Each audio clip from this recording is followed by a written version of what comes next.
20. On practising what you preach. Greetings from Seneca, to his friend Lucilius.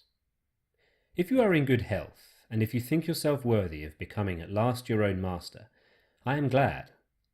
For the credit will be mine, if I can drag you from the floods in which you are being buffeted without hope of emerging. This, however, my dear Lucilius, I ask and beg of you, on your part, that you let wisdom sink into your soul, and test your progress, not by mere speech or writings, but by stoutness of heart and decrease of desire. Prove your words by your deeds. Far different is the purpose of those who are speech-making and trying to win the approbation of a throng of hearers. Far different that of those who allure the ears of young men and idlers by many-sided or fluent argumentation. Philosophy teaches us to act, not to speak. It exacts of every man that he should live according to his own standards, that his life should not be out of harmony with his words, and that, further, his inner life should be of one hue, and not out of harmony with all his activities. This, I say, is the highest duty and the highest proof of wisdom, that deed and word should be in accord, that a man should be equal to himself under all conditions, and always the same. But, you reply, who can maintain this standard? Very few, to be sure, but there are some. It is indeed a hard undertaking, and I do not say that the philosopher can always keep the pace, but he can always travel the same path. Observe yourself, then, and see whether your dress and your house are inconsistent, whether you treat yourself lavishly and your family meanly, whether you eat frugal dinners and yet build luxurious houses. You should lay hold, once and for all, upon a single norm to live by, and regulate your whole life according to this norm. Some men restrict themselves at home, but strut with swelling port before the public. Such discordance is a fault, and it indicates a wavering mind which cannot yet keep its balance. And I can tell you, further, whence arise this unsteadiness and disagreement of action and purpose. It is because no man resolves upon what he wishes, and, even if he has done so, he does not persist in it, but jumps the track. Not only does he change, but he returns and slips back to the conduct which he has abandoned and abjured. Therefore, to admit the ancient definitions of wisdom, and to include the whole manner of human life, I can be satisfied with the following. What is wisdom? Always desiring the same things, and always refusing the same things. You may be excused from adding the little proviso that what you wish should be right, since no man can always be satisfied with the same thing unless it is right.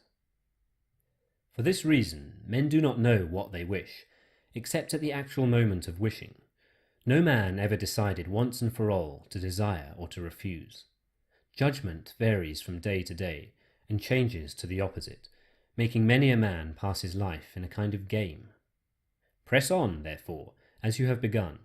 Perhaps you will be led to perfection, or to a point which you alone understand is still short of perfection. But what, you say, will become of my crowded household without a household income? If you stop supporting that crowd, it will support itself. Or perhaps you will learn by the bounty of poverty what you cannot learn by your own bounty. Poverty will keep for you your true and tried friends. You will be rid of the men who are not seeking you for yourself, but for something which you have. Is it not true, however, that you should love poverty if only for this single reason, that it will show you those by whom you are loved? Oh, when will that time come, when no one shall tell lies to compliment you? Accordingly, let your thoughts, your efforts, your desires help to make you content with your own self, and with the goods that spring from yourself, and commit all your other prayers to God's keeping. What happiness could come closer home to you? Bring yourself down to humble conditions, from which you cannot be ejected, and in order that you may do so with greater alacrity, the contribution contained in this letter shall refer to that subject. I shall bestow it upon you forthwith. Although you may look askance, Epicurus will once again be glad to settle my indebtedness.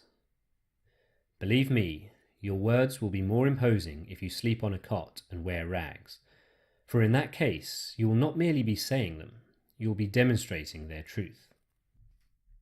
I, at any rate, listen in a different spirit to the utterances of our friend Demetrius, after I have seen him reclining without even a cloak to cover him, and, more than this, without rugs to lie upon.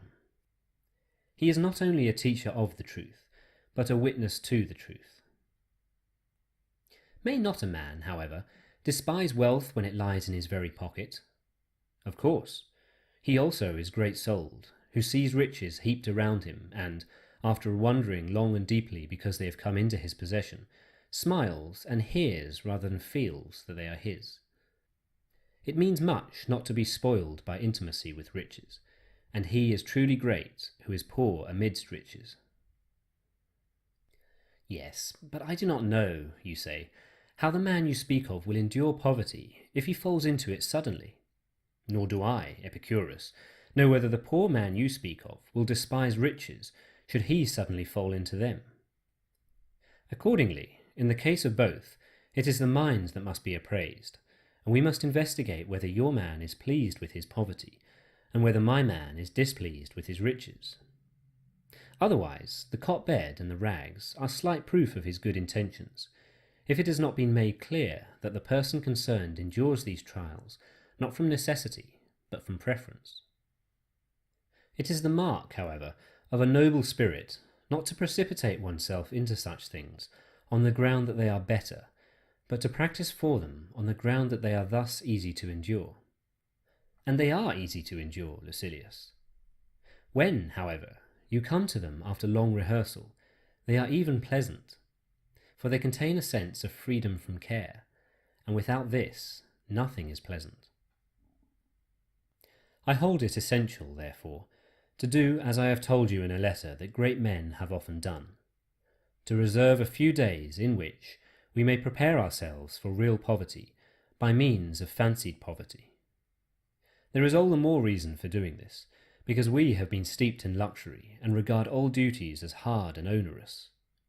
Rather, let the soul be roused from its sleep and be prodded, and let it be reminded that nature has prescribed very little for us. No man is born rich.